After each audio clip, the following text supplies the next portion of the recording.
Hi, welcome to Vlogmas 2020, Day 4. My name is Kate Madden. I live in Vancouver, British Columbia, on unceded coastal Salish territory. In this episode of Vlogmas 2020, I want to talk about some movies that remind me a lot of Christmas. And I thought about doing a whole list of just Christmas movies, but there wasn't a lot of queer representation in there. I'm going to mention 3 Christmas movies, 2 trans movies that I think if you haven't seen, you should keep an eye out for. So starting with Christmas, a guilty pleasure of mine at Christmas is National Lampoon's Christmas Vacation. I love the Griswolds. I don't know what it is. Maybe because I can see myself in every single one of those characters. Even the crazy hillbilly family who comes to visit in an RV. I've also sat there waiting at Christmas time for a bonus, so I know what that's like and not gotten it. National Lampoon's Christmas Vacation always makes me smile. I've been watching A Christmas Story since I was a kid, for sure. And I think my favorite memory of that was the scene where the lug nuts fly out of the dad's hands, and Ralphie hears his dad swear for the first time. And I was watching that with 2 of my sons, and they both kind of looked at me and started laughing a little too much. So I guess it was a moment for them that they recognized hearing me swear like that in those moments. So it was a fun thing. A Christmas movie I love. I just put it on over and over and over. It's just white noise. It just runs in the background for me. Is White Christmas.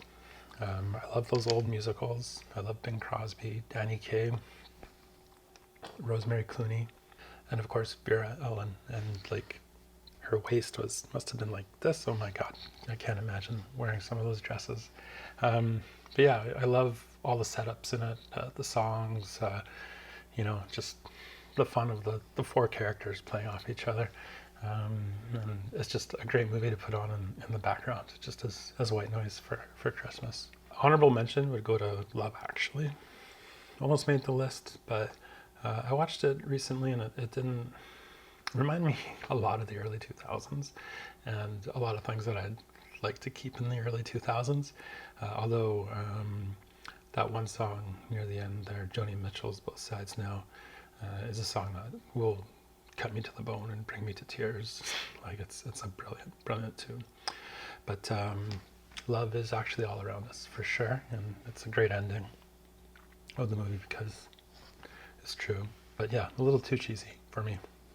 A couple of trans movies that I think you should see, and like I thought about this, and like I used to download movies in secret, watch them on my own, like in parts and pieces, like Transamerica, Breakfast on Pluto, Danish Girl, that sort of thing.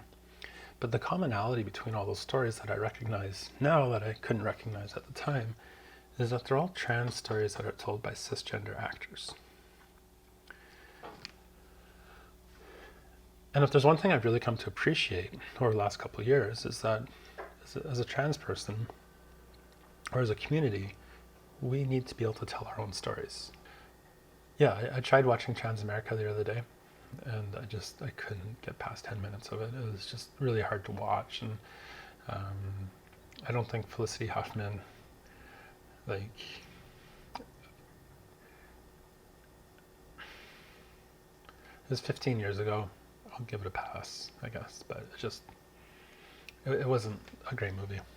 But, it made me think back to when I really kind of saw the first trans actress telling the story of a trans woman, and that would be All About My Mother by Pedro Almodovar out of Spain.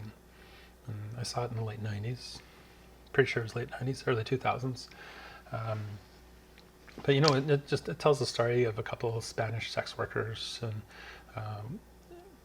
one of them, their son comes back, but anyways, I won't give the story away. It's a great story, beautiful story.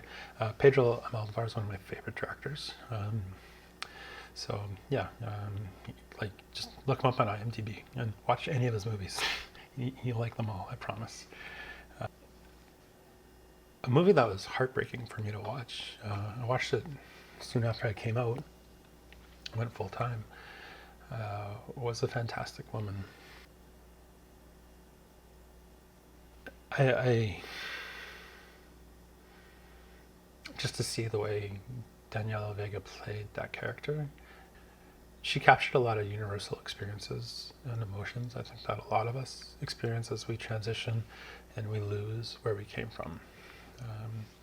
Or we think we've found something, and in turn, it's taken away from us. And it was a heartbreaking but beautiful story about love. And both those films are in Spanish. I don't know. One's in Chile and the other's in Spain. So I don't know enough about the different cultures, really, other than to say that there's hundreds of years of cultural differences. Kind of a final queer film, if you will, because there's a lot of trans representation in it, is Paris is Burning. And it's a documentary, it's not a movie, so it's a little different. But what a film.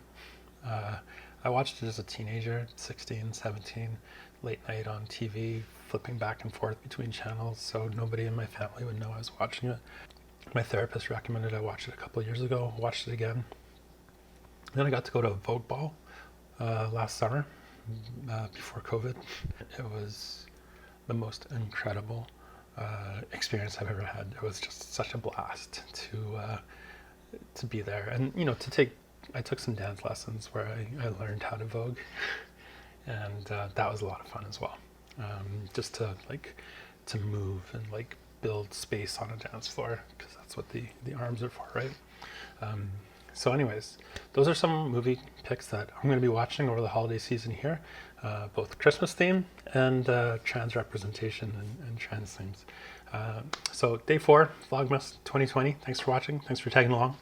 I hope you watch at least one of these movies, or maybe share in the comments below what your favorite movies are to watch around the holiday season.